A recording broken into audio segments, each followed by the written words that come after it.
He looked at my paint-stained jeans and saw someone who didn't belong there. I had driven 6 hours straight from Baltimore, skipping a Saturday morning briefing that 3 deputy secretaries would have attended, because my mother had called me the night before, with that specific kind of quiet in her voice, the kind that means she's been crying, but stopped just to dial my number. I wasn't wearing my title. I wasn't wearing my credentials. I was wearing a faded University of Maryland hoodie, my hair in a bun that had given up somewhere around the Delaware state line, and I was carrying a paper bag of groceries because my mother mentioned, almost as an afterthought, that she hadn't really been cooking lately. The man standing in my mother's kitchen when I walked through the back door was not my father. My father had been gone 11 years. This man was taller, louder in the way. Certain men are loud even when they aren't speaking, taking up space with his shoulders. With the way he planted his feet, with the slow turn of his head when he heard me come in. "Who are you?" he said. Not a greeting. En interrogation. I set the groceries on the counter. "I'm her daughter."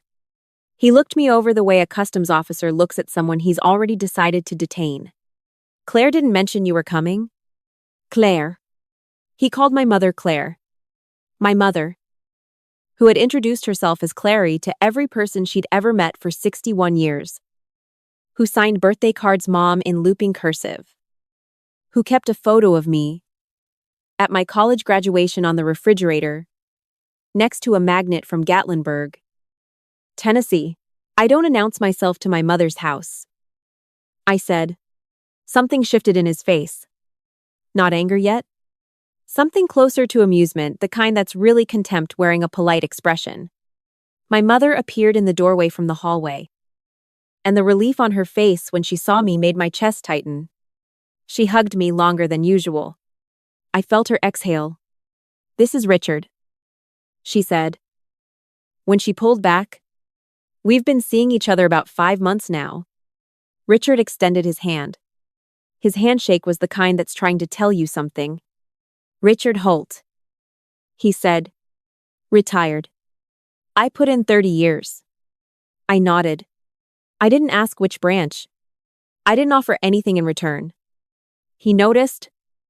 "And what is it you do?" he asked. "Government work," I said, and went to put the groceries away. I heard him exhale through his nose. A small sound. Dismissive. Already decided. My mother made coffee. Richard sat at the kitchen table, my mother's kitchen table. The one she'd had for 23 years.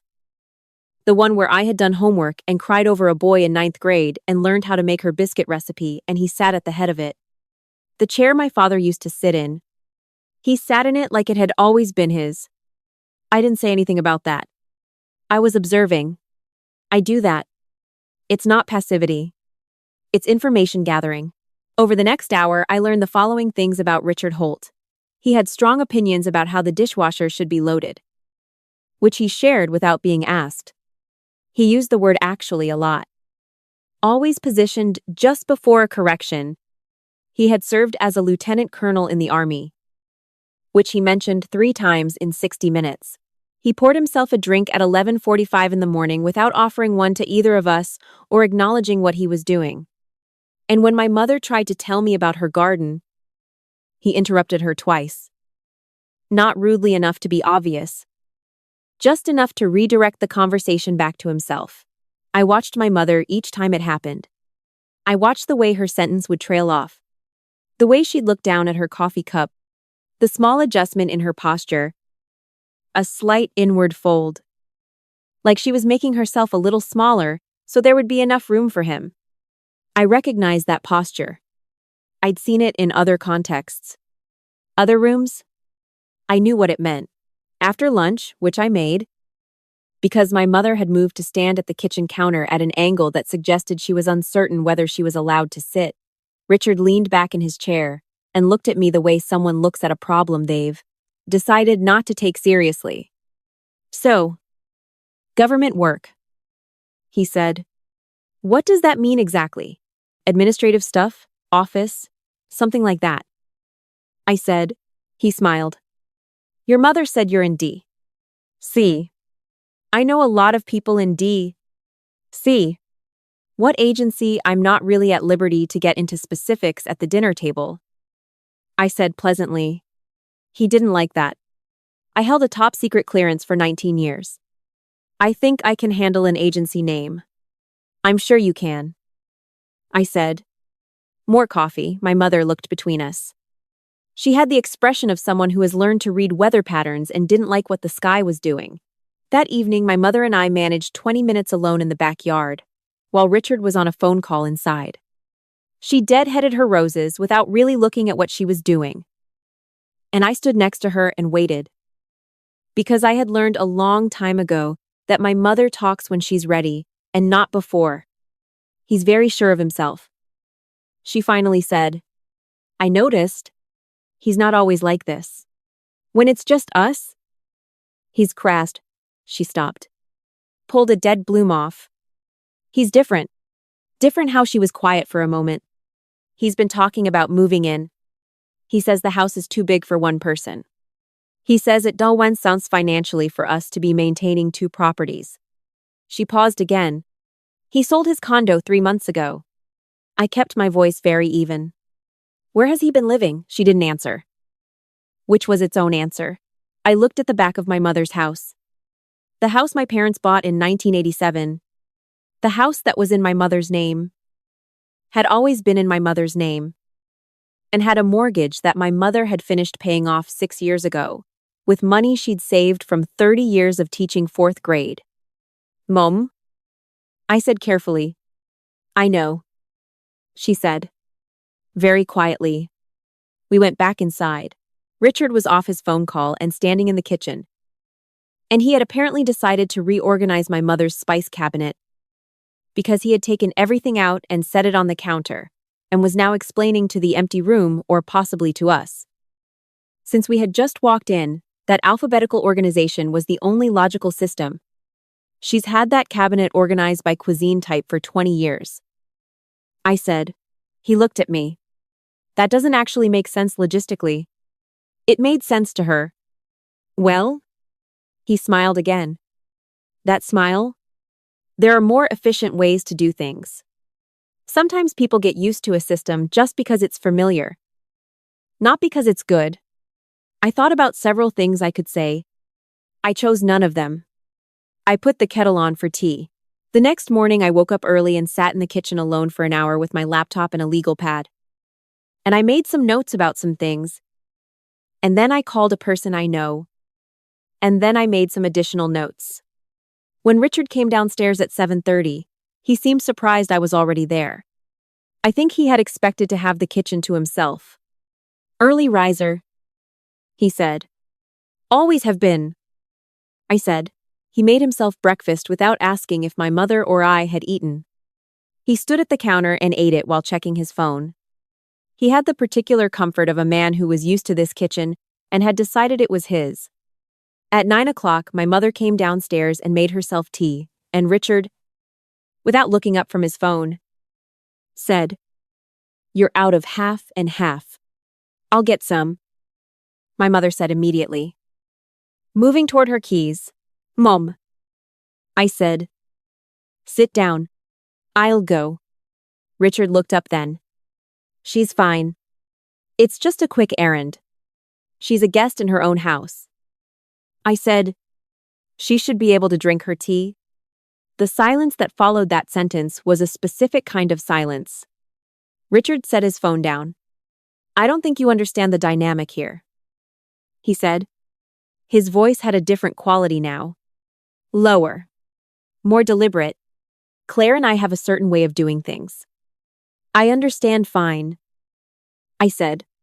I don't think you do. He stood up straighter. I've been in this house 5 months. I know how things run here. I've taken care of a lot of things here. The gutters. The furnace inspection. The furnace inspection was scheduled by her home warranty company. I said. It's in the email she forwarded me in October. His jaw tightened. I'm not trying to start something, I said. I'm just having breakfast with my mother. Then maybe, he said. And there was something now in his voice that was not quite a threat and not quite not a threat. You should let the adults handle their own relationship. I am 33 years old. I have 2 graduate degrees. I have been in rooms with senators and joint chiefs, and once, briefly, with a head of state whose name I'm not allowed to put in writing on personal correspondence. I have had people yell at me, dismiss me, underestimate me, and attempt to manage me in a professional capacity. I looked at Richard Holt and I thought, not yet. I want to see a little more first. You're right, I said, and poured more coffee. He looked like he'd expected more resistance. The agreement seemed to unsettle him slightly, which was fine. My mother and I went for a walk that morning. Just the 2 of us. And she told me more. She told me about the comments. Offhand and never quite direct enough to confront. The way he'd started answering her phone sometimes, just to check who was calling. The way he talked to her financial advisor once at a dinner party, explaining her own portfolio back to her. The way he had, about 3 weeks ago, suggested that it would make sense for him to be listed on the house. I said I'd think about it. My mother said. He said a woman living alone in a house that size really should have a man's name on the deed for security purposes. I stopped walking. He used those words, she nodded.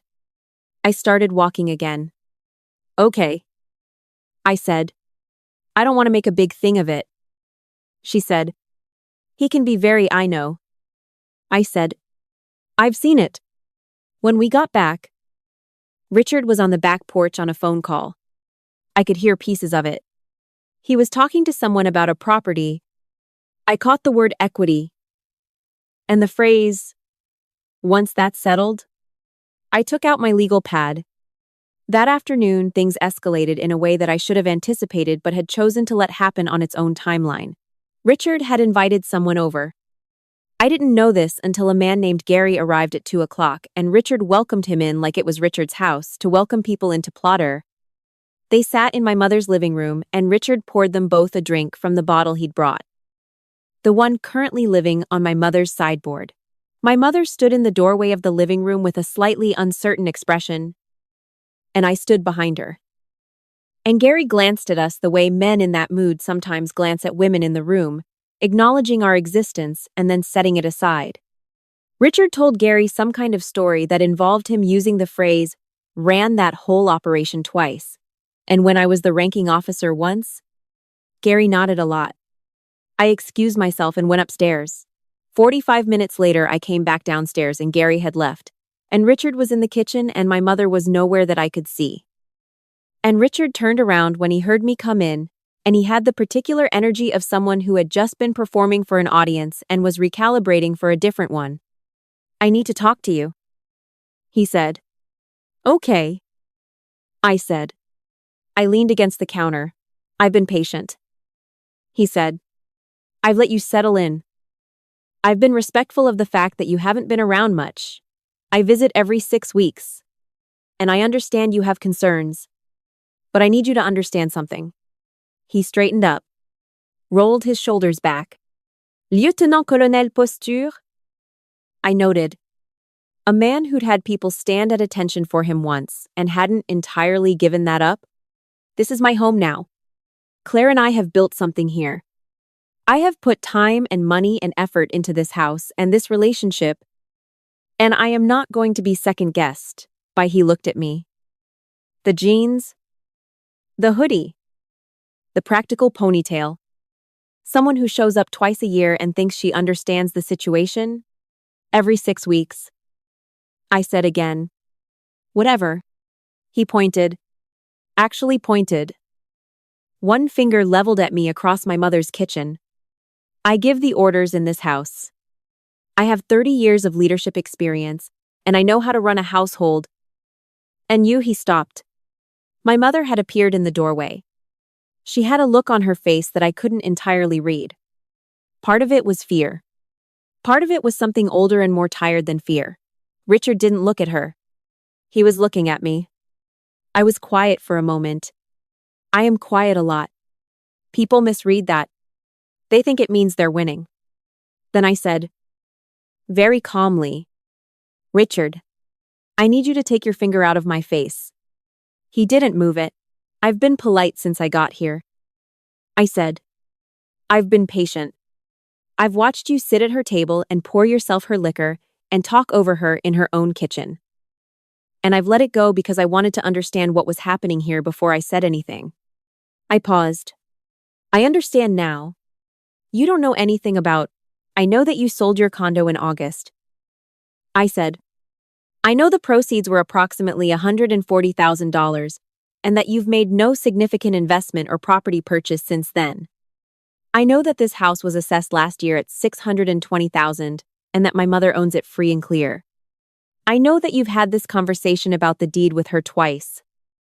Not once. I let that land. I also know your discharge grade, your actual rank at separation, and the fact that the consulting work you've mentioned 3 times since I arrived here accounts for about $19,000 a year. He stared at me. I have a friend at the DOD. I said, old colleague. We had coffee Friday morning before I drove down. The kitchen was very quiet. Who are you? He said. And this time it wasn't an interrogation. It was something else. I had left something upstairs. I had left it on purpose. Because I hadn't wanted to use it as a prop. Hadn't wanted it to feel theatrical. But I had known since yesterday morning that this conversation was coming. And I had thought carefully about how it should go. I walked past him to the stairs. He didn't move. My mother pressed herself against the doorframe to let me through, and I put my hand briefly on her shoulder as I passed. I came back downstairs with my credentials folder and my official identification, and I set them on the kitchen table. The organization I work for is a federal agency that most people have heard of. My position within it has a title that is formal and specific and takes about 4 seconds to read. There is a particular line on my identification that indicates my clearance level. Richard picked it up. He read it. He set it back down. That's a desk job, he said. But the energy behind the words was completely gone. He said it the way someone says something when they know it's not true, and they're saying it anyway because they need somewhere to put their hands. I run a division of 212 people. I said, I brief the deputy director twice a week. I have worked in 3 presidential administrations. And I grew up in this house. I looked at him steadily. My mother's house. He said nothing.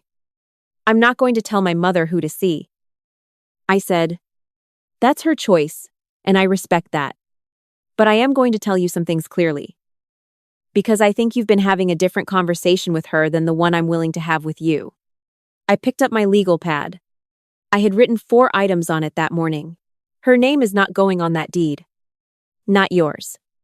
Hers? It stays exactly as it is. If that's a deal breaker, then we're saving everyone time right now. I looked up. He was very still.